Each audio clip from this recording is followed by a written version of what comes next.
Welcome to The Green Rush, a podcast about the intersection of cannabis, the capital markets, and culture. On a weekly basis, hosts Ann Donahoe and Louis Goldberg of KCSA Strategic Communications speak with the CEOs, financial experts, cultural icons, legislators, and generally interesting people moving the cannabis industry forward. This week, Louis is speaking with KCSA Vice President Gretchen Gailey to recap KCSA's inaugural Congressional Cannabis Day Forum. Our second show in this unmissable series covers social justice issues. We were privileged to have with us Dr. Chanda Macias, the CEO and owner of National Holistic Healing Center and Women Grow, Jeannette Ward Horton, Executive Director and co-founder of NuLeaf Project, James Watts, Senior Consultant with Cage Free Cannabis, and Moderator Leah Heise of Forefront. Don't sit back, lean forward. Now on to our Congressional Cannabis Day Forum's Social Justice Issues panel.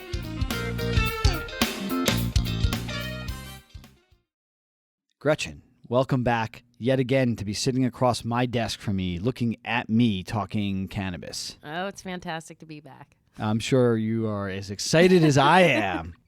Always. Yes, you are. You are the most emotive person I've ever met, so it's really always a pleasure to have these types of conversations. I don't understand. Most people think they can read me fairly well. You don't seem to do very well at it. It's amazing. You are a cipher to me. So, this panel that we are talking about from KCSA's DC Day was one that meant a lot to me. I am a white guy, and I am the least likely person in the world to have been impacted by the war on drugs. But as somebody who has a real empathy and feel for the communities of color and the lower economic communities who have been seriously over impacted and disenfranchised, this was a conversation that I really pushed for to have included in our DC Day, and the conversation was awesome. It was moderated by Leah Heise from Forefront. Leah has been on the pod, and if you know and you listen to us, you know that we have a very strong affinity to Chris Crane, SSTP, and the like. And the panel, which I'll give you the opportunity to introduce, really was really amazing. I mean, the thinking that they brought to this and the different angle. Again, it wasn't all about the commerce of cannabis, and the Green Rush is we say that we talk at the intersection of cannabis, the capital markets, and culture. This is much more the culture and the policy side of the conversation. Well, and it's also such an important conversation because if you do want to look at it more from the investment side and for states that are legalizing, you're seeing it right now with New York and New Jersey being held up and legislation not moving forward because they can't find the right path forward on the social justice issues. So it's definitely changed how this industry is legislating itself. And Illinois, people are making efforts for it. And Illinois legislation had a very large social equity and social justice component. And you're right, New Jersey should have gotten it done, and they couldn't figure out the issues around expungement. They couldn't figure out the issues around social equity, not social justice, social equity, giving access to over-impacted communities to the financial components of this industry. And it is vital. I mean, this is a really core component to getting this right. I mean, so much of legislation that's been passed in past couple years has always been, let's get it through, we'll worry about issues later. And folks have seen that's not the answer to legalizing various states. So it's nice to see that they're making this change and really pushing towards caring about social justice and equity issues. On the panel, we were so lucky to have Dr. Chanda Macias. I love Chanda. I love Chanda. She's a DC girl, CEO of National Holistic Healing Center, and also runs Women Grow. The tremendous organization, and Chanda has done so much work, and it was so inspiring to hear her story and just how much she had to go through and struggle because being a black woman, no one wanted to give her a loan. She put out another mortgage on her house to get her cannabis dreams going. And she gives the best hugs in the industry. She does. She's always a favorite. We also had Jeannette Ward Horton with us. Some may know her as the CMO of MJ Freeway, but really she's also the executive director and co-founder of NuLeaf Project. which works with minorities, trying to help them establish their place in the business industry in cannabis. We also had the pleasure of having James Watts with us, who's a senior consultant with Cage Free Cannabis, who works with folks on trying to get their records expunged and making sure that people do not go back to jail for working with a plant. And it was a bummer because Shay Aldretti, who is the CEO of Gen X, was supposed to be on the panel too, and couldn't make it. But this was really, in terms of panels that change the way you think about this industry, this is probably the panel that, for me, had the most impact. So, again, don't sit back. Lean forward. And on to our panel at KCSA's DC Day on social justice. Okay, we are now panel 4 of 5. This is a panel that's a little different than the other ones because we've talked about the medicine of cannabis. We've talked about the differences between CBD and hemp. We've talked a lot, actually. We spent a big part of this morning or this afternoon talking about the capital markets.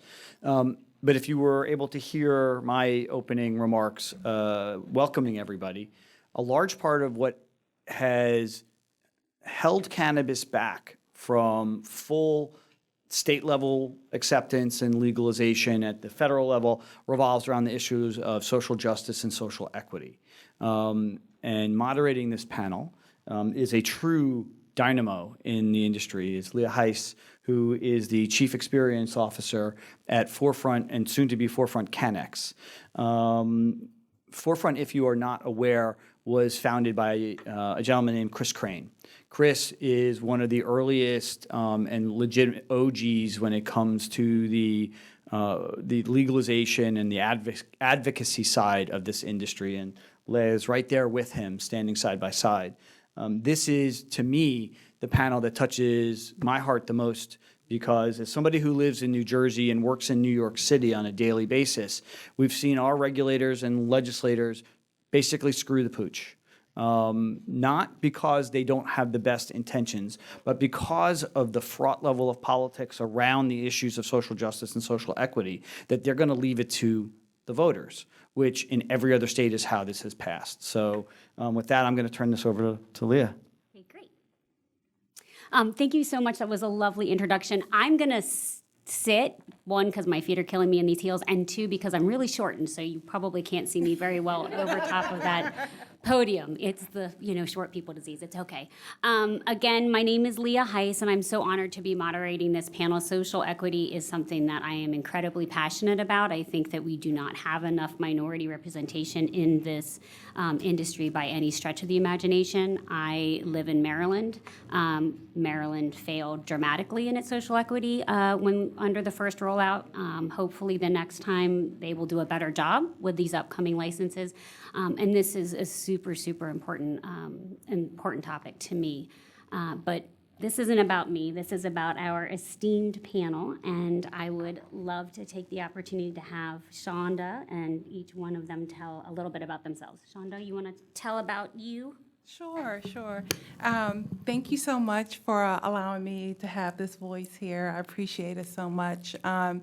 So I'm Dr. Chanda Macias. I represent less than 4% of African Americans in ownership in the cannabis business. I do have a plant touching business.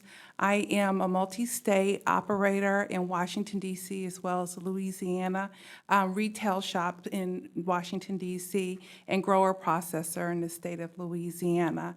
I am been operational since 2015, but my work that has brought me here is through cancer research. I've studied breast cancer and prostate cancer metastasis to bone, and I focus on now just the impact of having science meet patients in the cannabis world and really aligning strains to different ailments and conditions. But when I entered into this industry, what I realized is that I would enter a room and I would be the only person of color and the only woman usually in those rooms. So that was very important for me to have representation in the industry and actually go out and advocate for that. So through that channel, I have worked with, I'm the CEO of Women Grow, and where there are less than 26% of women in any aspect of the cannabis industry. So we need women here as well. There's a quite disparity in those two populations, minorities and women, and we'll talk to you about some of those issues. Thank you. Jeannette? So I'm Jeannette Ward Horton, and I came to cannabis about 5 years ago. I lead PR and marketing for a technology company called MJ Freeway. We're a seed-to-sale company, and we are the largest global cannabis technology provider. Like Chanda, when I got here, I saw the opportunity for there to be more people of color in cannabis, and my personal background is one of arrest of myself, arrest of my family, and it is a thread I think we need to pull through and solve. We attacked a population with cannabis criminalization, and we need to create opportunities for that population on the other side. So I joined the Minority Cannabis Business Association and helped launch that as the co-chair, and then I moved on to something that's local, which is administering cannabis tax revenue to businesses owned by African Americans and other minorities in Portland. So the city of Portland is giving part of its tax revenue to invest in cannabis businesses owned by minorities, and my organization, NuLeaf Project, stewards that work, and we make those investments. So I got to follow up both of them. Awesome. I'm James Watts. I'm local from DC. I got into the cannabis space as a consultant in 2015 when Prop 71 came about, and there wasn't really any opportunity for people that look like me in the space. So I began traveling across the nation, advocating for such inclusion, and found out that it was, a broad issue everywhere. It wasn't just here.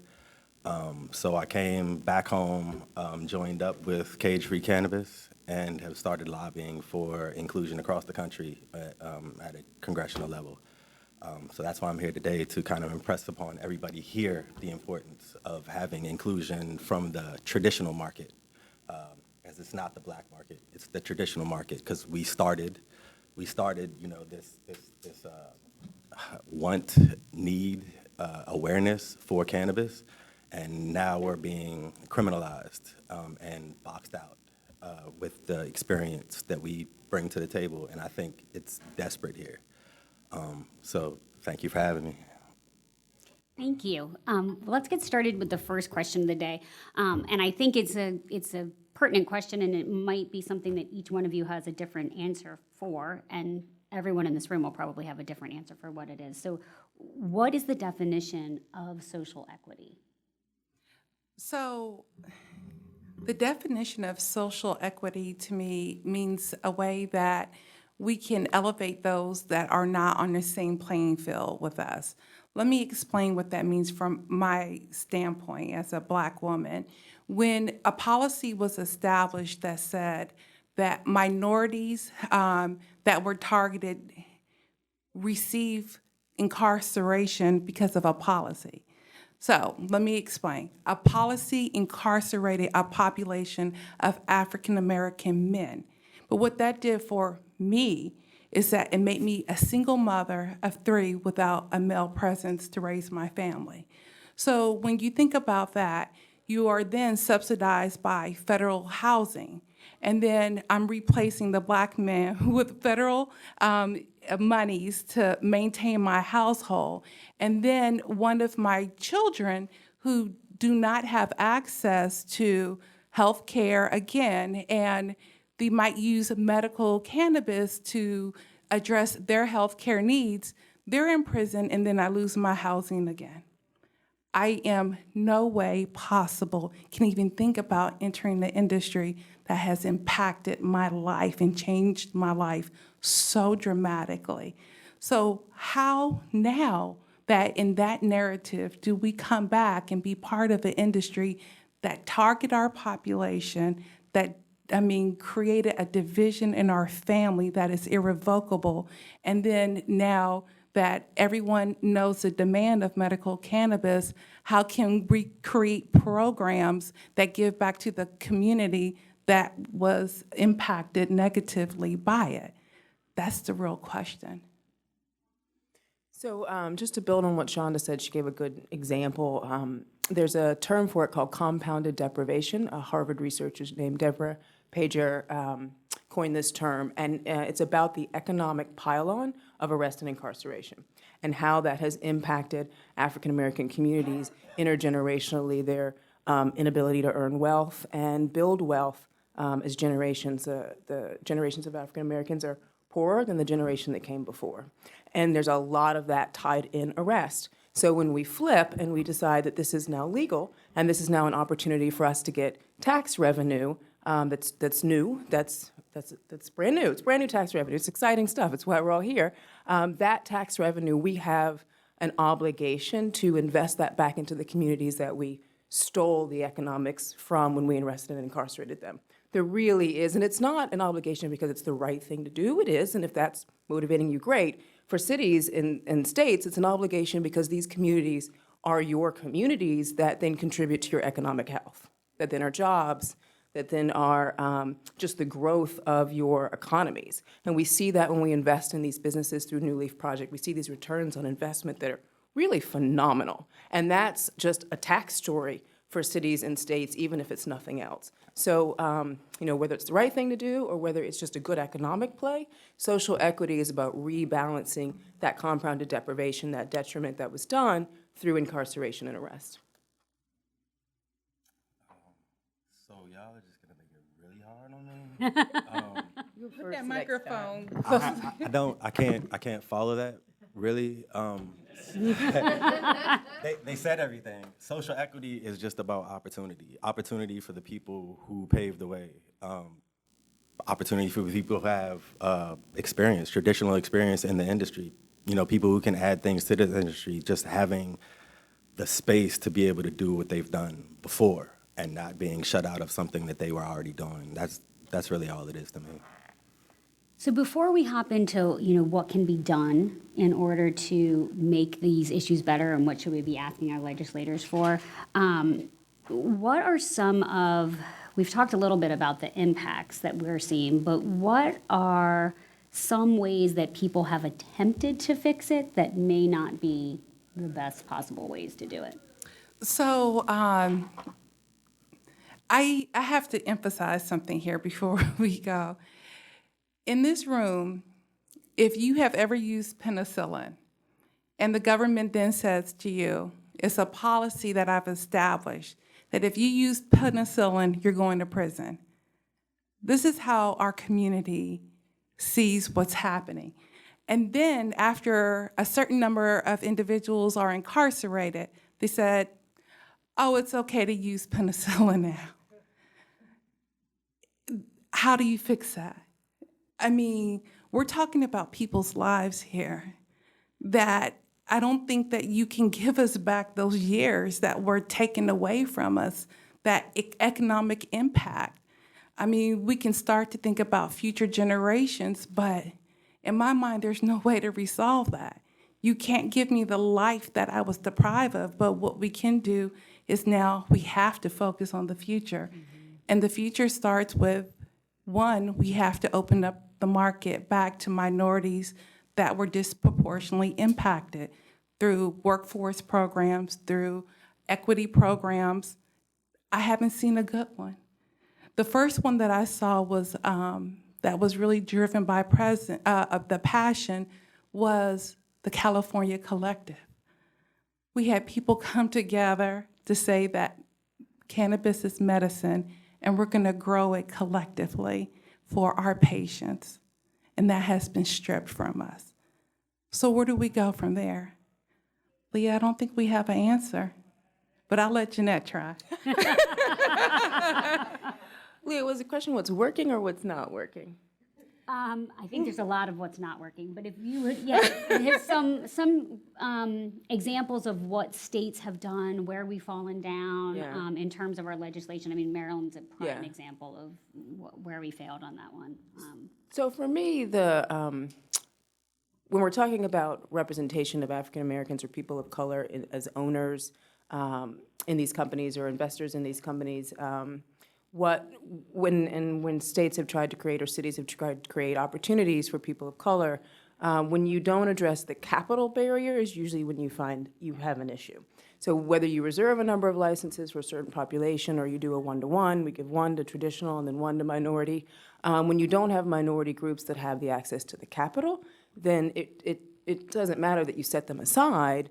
You asked me to have $250,000 in liquid capital. So we can't You're lucky if come you to do them. that. And that's not necessary, is the other thing I would say. So we look at the state of Oregon and Portland where the licensing fees are low. It still takes a lot of capital to start a cannabis business regardless of where you live, regardless of the cost of your licensing fee. And so we need to address that. So when we can address the capital hurdles, but try to make the licensing fees and the licensing requirements low. You don't need to have $250,000 in liquid capital. You just don't, Pennsylvania. That was Pennsylvania's law or licensing requirement. So when we lower those capital hurdles and then we provide opportunities for capital to these businesses, because it's going to take you $100,000 to start your cultivation facility anyway. Lucky, yeah. So we need access to capital, and cities do that all the time. All the time, they give tax breaks and they give, economic investments to the right neighborhoods, the right types of businesses that they want to see flourish. So this is an opportunity to do that. I'm going to jump in, Jeannette, because when I entered the market, and I just know that in my community, it's very few Black people who can get a loan in a legitimate business from a bank. I mean, that's my reality. So when I went into the industry, to think about asking someone else to invest in me was nearly impossible. And it was impossible. And I'm sitting here like, well, this cannabis business got an investment, but an African-American woman with a PhD, an MBA, with a successful history of entrepreneurship can't get any type of funding. And I had to mortgage my home, which I wind up losing behind it. I lost my home banking on what I could do for a patient. This is the realities of what we're dealing with here in this industry. Again, we can think about successful programs, but who can reconciliate in mainstream America, how minorities and women who are clearly under attack right now they don't have the voice to even protect themselves. James is like, no. Yeah, right.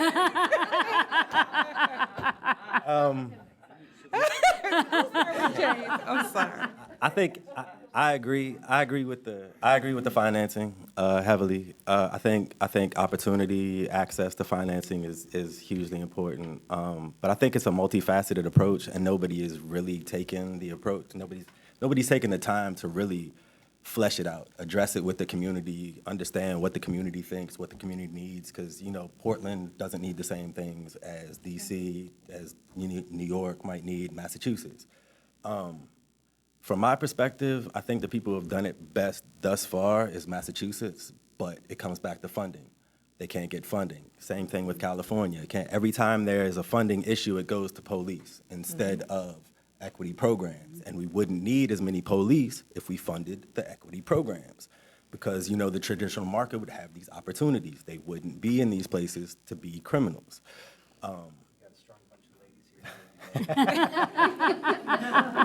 Thank you so much. Appreciate you. Right.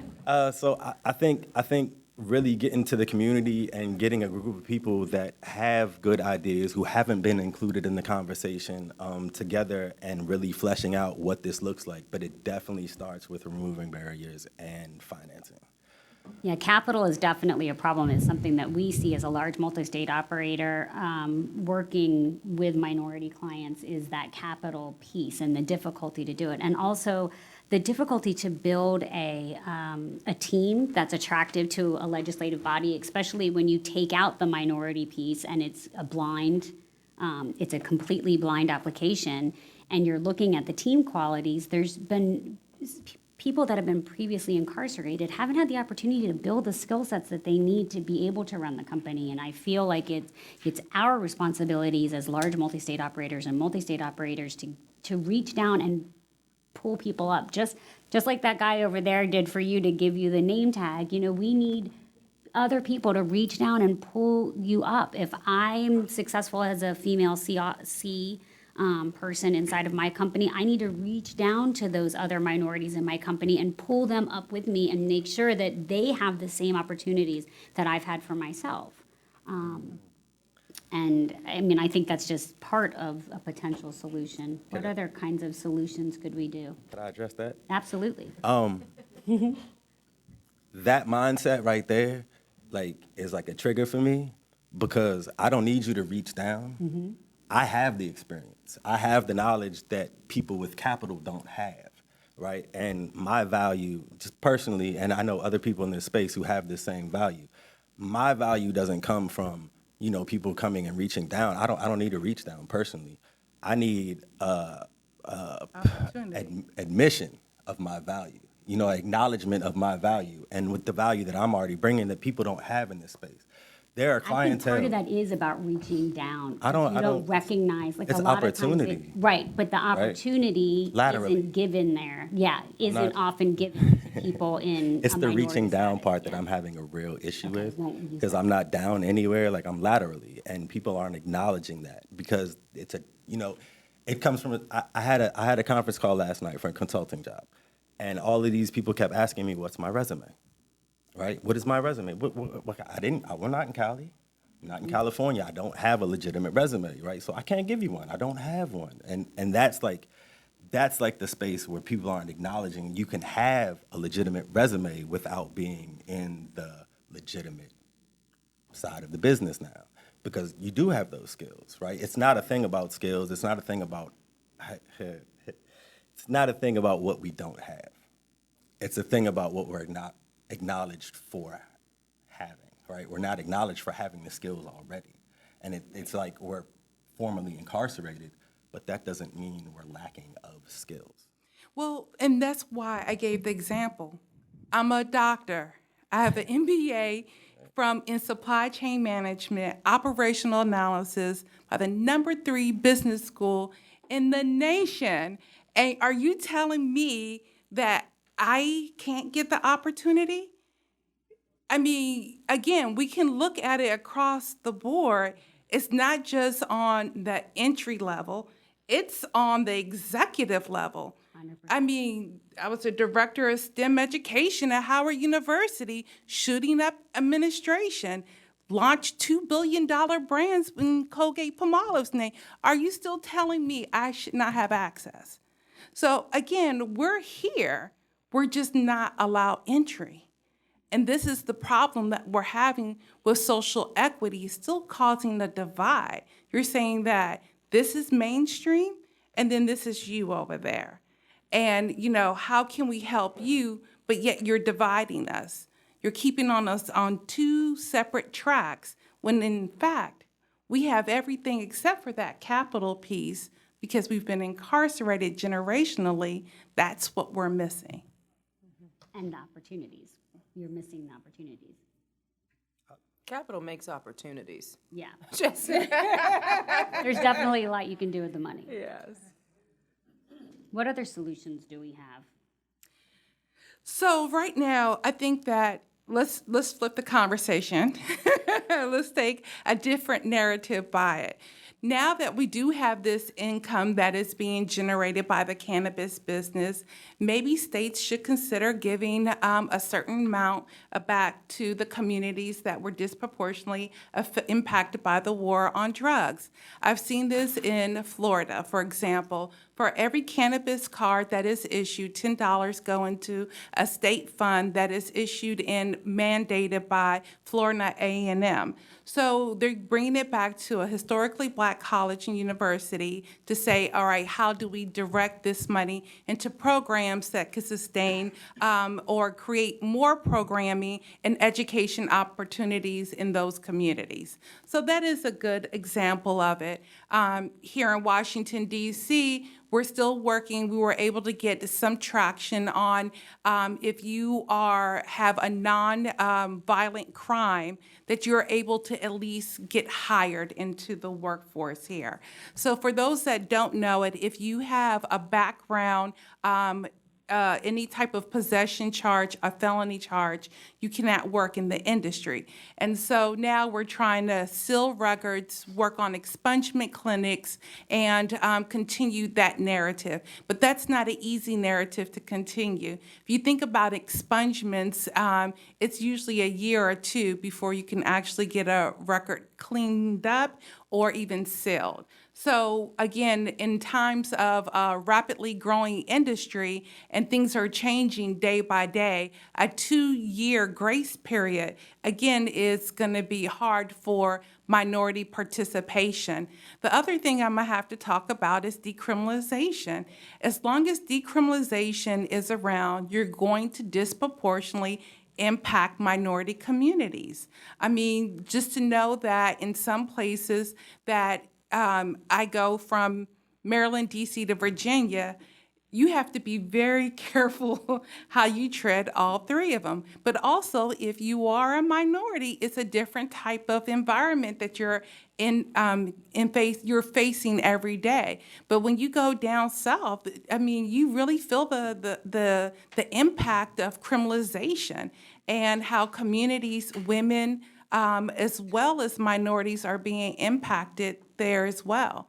So there's still, I mean, to say what are different ways, the system is like, if you think of the supply chain of what cannabis looks like and the impact it has had on minority populations, every step of the way there has been a problem, an implication, and you cannot fix the whole system until you completely revamp it. And how do you do that? Well, legislation. And we are not reflected in that legislation. On the federal level, and I will tell you on the state's level, we're still fighting for inclusion. Sorry, James. No, this is good conversation. I think the places we can make the most strides is, being such a new industry, we can mold it. This is an opportunity to mold it in a different way than business as usual. I think that's the place to start. But I like what Massachusetts is doing. Can you describe to them What Massachusetts is doing? So Massachusetts has community host agreements, which is one of the things I like, which implores the businesses, whatever community that they're in, to go into the community and speak to the people of the community and figure out what things that they're going to agree to, beautification days, playgrounds, things of these nature, things to give it back to the communities that they're in, that their business is actually physically in, and give the community some say into who comes into their space. So it's kind of more of a working relationship with the community instead of just a business taking all the money out of a community. Like, we came in to take y'all money. And, I don't think any community really likes that. But I like that from Massachusetts. They have a reinvestment fund that the taxes go into, that people can pull out of, equity applicants can pull out of for the financing discrepancies that we were speaking of. They have a cannabis commission. Yeah, and a strong from alcohol. commissioner on that one. Yes. They also, Cambridge recently came out and is putting forth a very strong social equity program. There have certain licenses are being completely set aside for social equity applicants, and even residential applicants. They want to make sure that the people that are serving their community actually come from that community. That's very hard. Even though it is legalized, there's residual healing that has to come in the Black community. We are right now doing our best to go into churches in our different congregations and educate the difference in policy and what's changed. But it's very hard when your child has been locked up for 10 years. So even though a lot of social equity programs are still there, it's a whole nother education level to get us to engage. And then I will say, we're trying to highlight some of the better programs, but I will pause and say that I've had social equity applicants out of Oakland, that are being their licenses once they get them and they can't get funding. I don't know if that's by design, that have to sell immediately to Canadian companies, multi-state operators. So again, we're dropping the ball somewhere, and they're falling prey to those that have the ability to actually bring their businesses to retail operations. So I'm a broken record about capital, just a broken record. Because what the example Chanda gave is perfect. When you don't have the capital, what you now hold is this valuable license. So the other thing I don't agree with, and I think hurts social equity, is limited licensing, because it makes a license more valuable. And once it's more valuable, it changes the landscape of who can afford that license. So what I like about Oregon and Portland is, at least until today, it's still unlimited licensing. And we have, for a state that's very white, surprisingly diverse population of cannabis business owners because of the low threshold to enter from a financial perspective and unlimited licensing.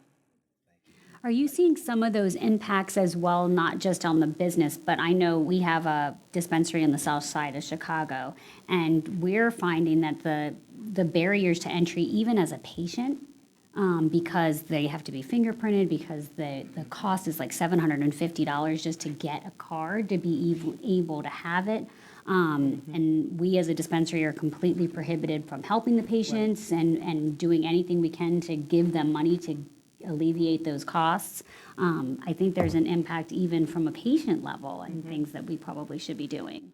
I mean, so, and I can speak a little bit about that.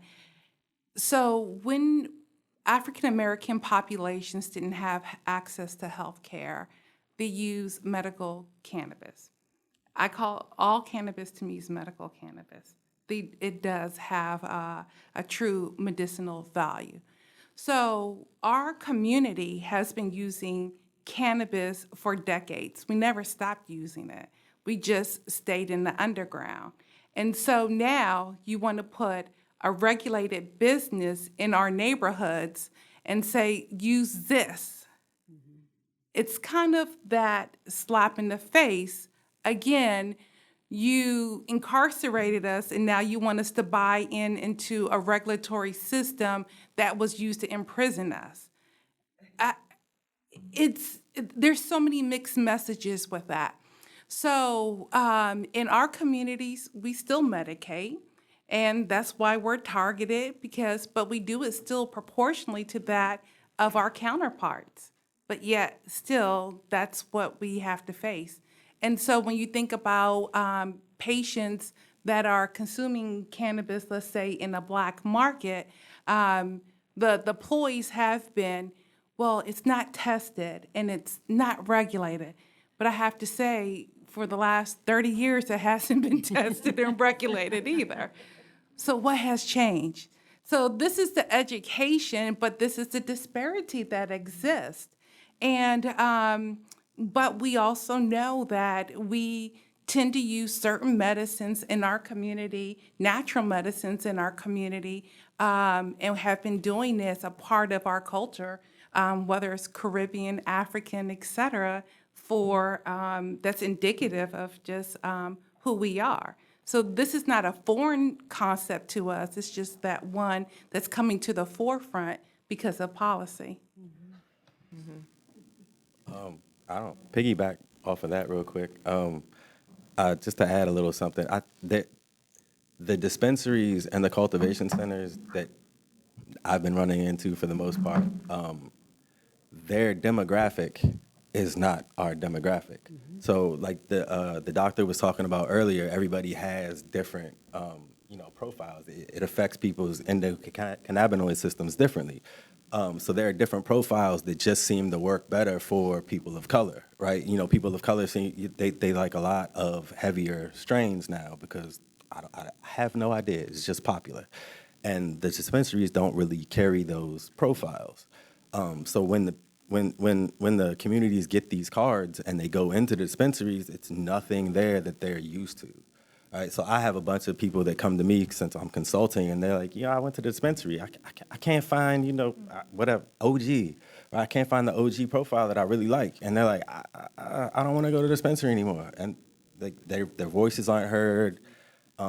this industry isn't really about the patients. And then the general profiles that they have are, I think it's 45 to 65-year-old white women. You know, that doesn't cover like the market, right? No. So it's kind of, it doesn't really pander to us. So we'd rather stay in the places that are more comfortable, right? The place, 30 years, it's been good here so far, thus far, right? So let's stick with that. We've got lots of OG in Oregon. Come smoke with us. Yeah. Oregon has very good products. They really do. But that's such a valid point. Again, I'm focusing on strain alignment. So what you're saying is exactly what we tackle. Again, studying prostate cancer metastasis to bone because it impacts the Black male. They need something specific for their condition, which is not a blue dream. Blue dream is for my white women, and we love that. And I will tell you, because they deal with different conditions that deal with women ailments, and again, that's where we target it. So we focus on true medicine for specific populations. But if you have a true pain, yes, a master kush would be wonderful, but that's not what is in a lot of dispensaries today. And that's because we can go into that whole seed profiling and evolution and everything else. But yes, if you are asthmatic, there are specific strains for your asthma. If you are diabetic, there are certain strains for diabetes. But if you're not getting that type of healthcare relief from your dispensary because they don't know what the patients actually need, that's an issue. And I think, Dr. Fry, you could talk about that a little bit more. So what else can we do about social equity? We've identified a number of things. We certainly need access to capital, expungement.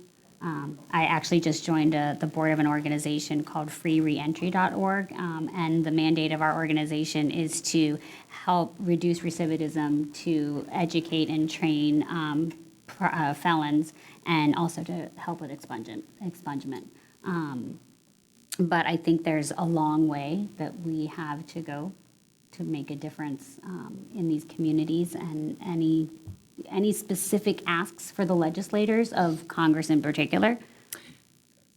I do. And for me, it's the devil's in the details. So I'll give you an example. The Marijuana Freedom and Opportunity Act is one of the descheduling acts that's currently floating around Congress, and Schumer and Hakeem Jeffries are the sponsors of this bill. And when they did their press campaign about it before the bill came out, it sounded amazing. It's going to deschedule, which is the best path forward, and then it's got language around both expungements and investing cannabis tax revenue in minority-owned and women-owned businesses. But then you read the bill, and they're going to use the SBA, the Small Business Administration, to invest that money into minority-owned, although that's not how it's defined. It's defined as socially and economically disadvantaged people and women-owned businesses.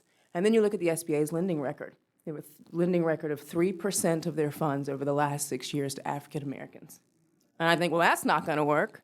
So you have to really, when you have to get into the details, you got to roll around with these bills in your state, in your city, nationally, and really challenge that they're going to be effective to impact the communities most harmed by the war on drugs.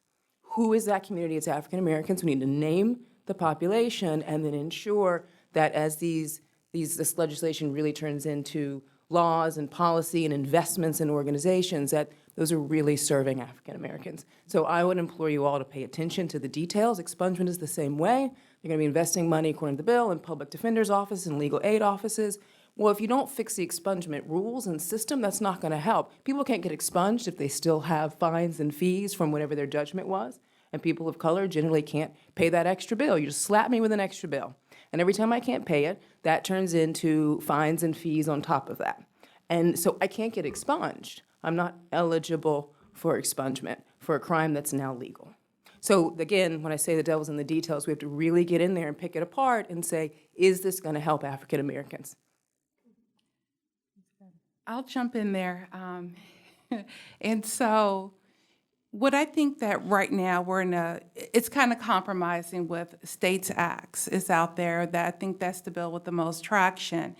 But if I had a chance to speak to legislators and convince them on what we need to do first, I'm going to say protect our vulnerable populations. So women and children, I would like to see some inherent protections about mother administering cannabis to children without a medical license in emergency situations, or at least in states like Pennsylvania when they didn't have safe harbor acts, some type of general protection for mothers and children. You can't put a policy between the life of a mother and a child. We won't have a choice. We're picking our children each time. So with that, I think there needs to be some type of protections for mother and children. I think about the next population that's vulnerable, which is our veterans. If Veteran Affairs does not change their policy, they're actually helping veterans commit suicide every 22 seconds every day. And this is something that people don't realize. Our veterans are dying. And without medical cannabis, we've seen a wonderful restoration of life, but we need some more protections or some language in there to help to open up the program for our veterans. I think about our minorities that use cannabis as a true healthcare option, but federal subsidized housing is not allowed, and you will be evicted and kicked out your homes. I think that if you're using medication and it is legal in that jurisdiction, that in fact there should be some protections in your housing situation, and that it shouldn't be targeted against vulnerable populations that cannot speak for themselves. And then the last population I would like to see some protections is our indigenous Americans, where their reservations and their rights to have medical marijuana or even cannabis touching operations have been pretty much strict or prohibitive. We have, just the way the system has been built out, that they should have the ability to exercise their right on their reservation and their lands to be able to grow cannabis for their medical needs. And again, these are vulnerable populations that are continually be targeted by policy that is enabling communities. One more. I'm sorry.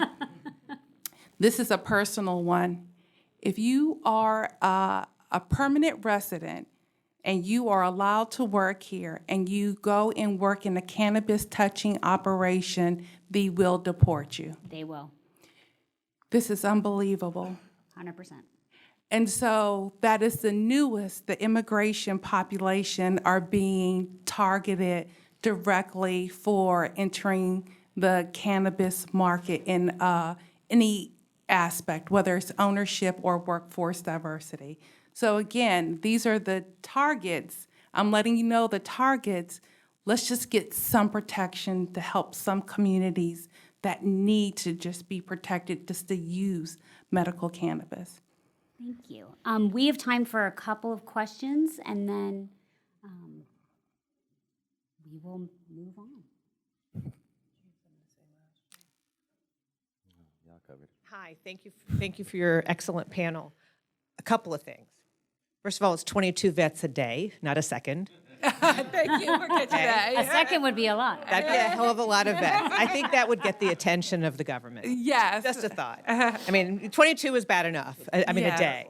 But the other thing is, and the reason I brought my phone is because I've been in this space for a lot of years. There's over, let's see, as of today, there's 14,832 different cannabis varieties that are registered, okay? Blue Dream is a meaningless name, absolutely meaningless. A grower in Mendocino County versus a grower in Humboldt versus one in Colorado versus whatever. There's not going to be a whole hell of a lot in common between those Blue Dreams. And because there is no protections on nomenclature, it is, only in my opinion, irresponsible to say a strain is good for a disease, because everybody's endocannabinoid system is different.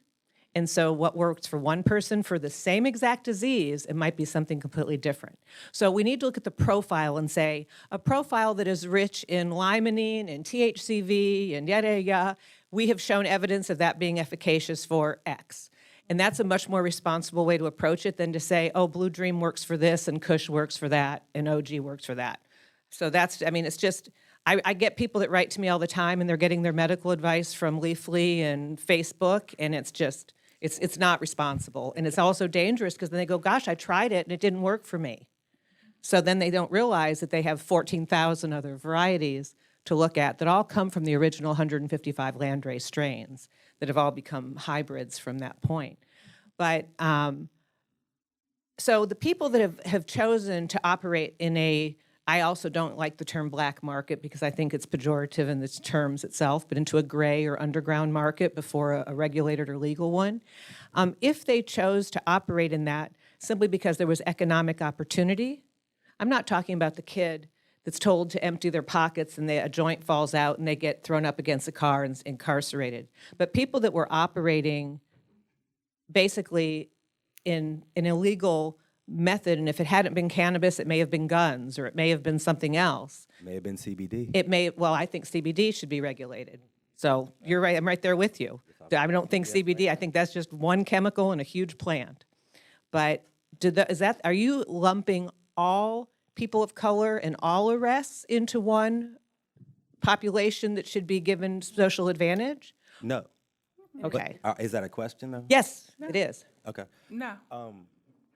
To address that as a question, I would say no. The numbers speak for themselves, right?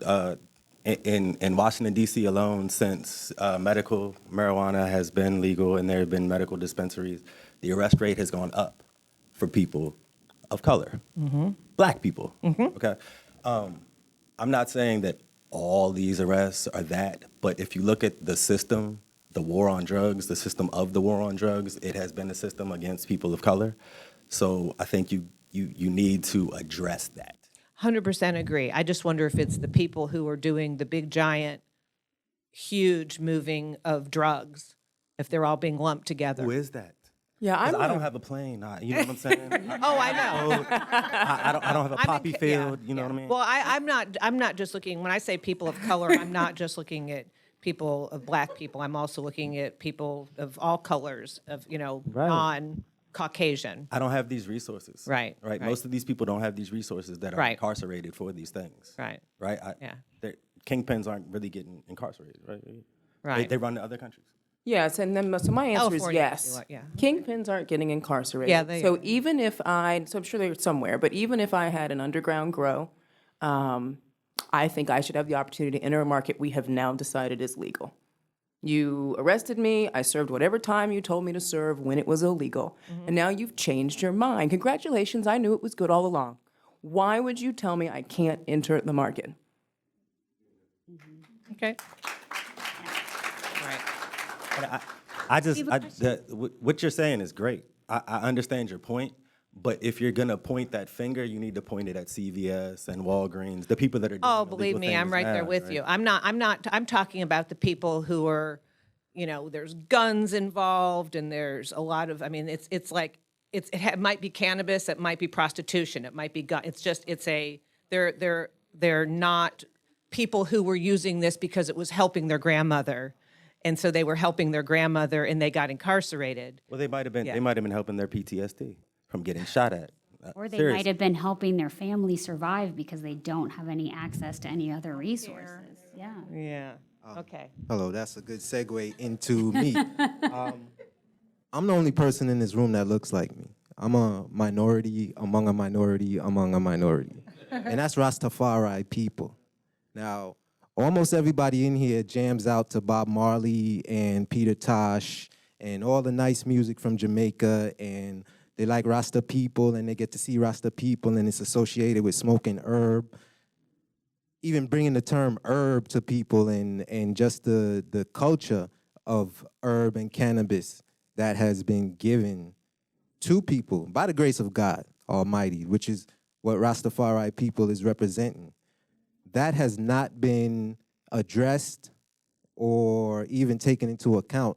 The religious use that people have been using and been persecuted for under religious use. So our constitutional rights within this country within the UN conventions have been violated across the board by every government jurisdiction on this planet. You check it? And we're not included in any of that. All of these terms that come about, all of these things, particularly when the sister was talking about the black market. The black market is black because it was black people doing it, okay? And Rastafari people is them people that you were talking about that were bringing in tons, okay? And risking their lives. Because why? We couldn't get no work. We couldn't get anything else. That's why. And if you do what our creed, our religion says, the hungry fed, the naked clothed, the sick nourished, the AIDS protected, and the infants cared for, that takes money. And the only access to money, to capital that we ever had for basic necessities, food, clothing, shelter, was the herb given to us from the Creator himself. And we've suffered a lot just because of that. Now, there's no addressing of that within this panel right here. And I'm not saying that just to complain or anything like that. What I'm saying is that within this whole social justice thing, we have clear laws as far as religious rights, the right to freedom of religion, that have been violated for so long. And we need a seat at the table. So I'm going to jump in here.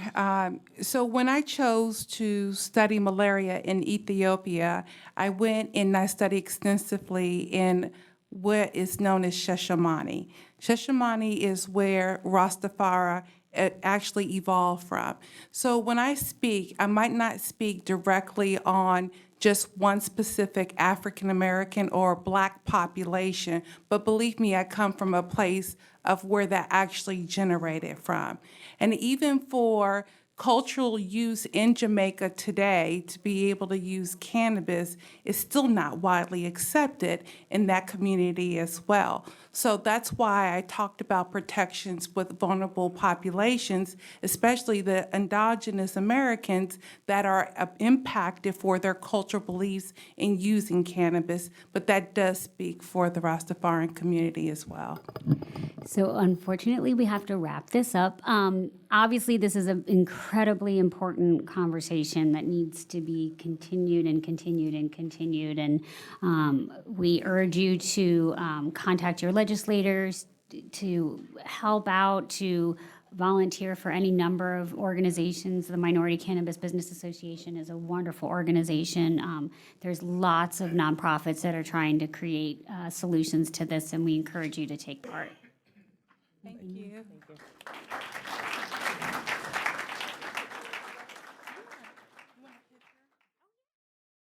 And with that, that is the end of our social justice panel. I hope you got as much out of it as I did. We're not going to be giving the contact information for all of the panelists. There will be information on them in the show notes. I want to thank Gretchen Gailey, Nick Opich, and McKenna Miller for helping us pull off the DC Day. It was a heavy undertaking, and they spent a lot of their personal time making sure that it went as smoothly as it did. If you want to engage with us on social media, you can follow us on Twitter at _Green Rush. You can also look at all of our pretty pictures on Instagram with the handle at @thegreenrush_podcast. You can also send us email at thegreenrush@kcsa.com. And please don't forget to subscribe in your favorite podcast, or whatever, your podcatcher. It could be iTunes, it could be Google, it could be Stitcher, whatever the hell you're listening to us on. Every single one of you who does subscribe, it really helps us build our numbers, helps us get better guests and the like. And that, Shay, that's one take, Shay. One take.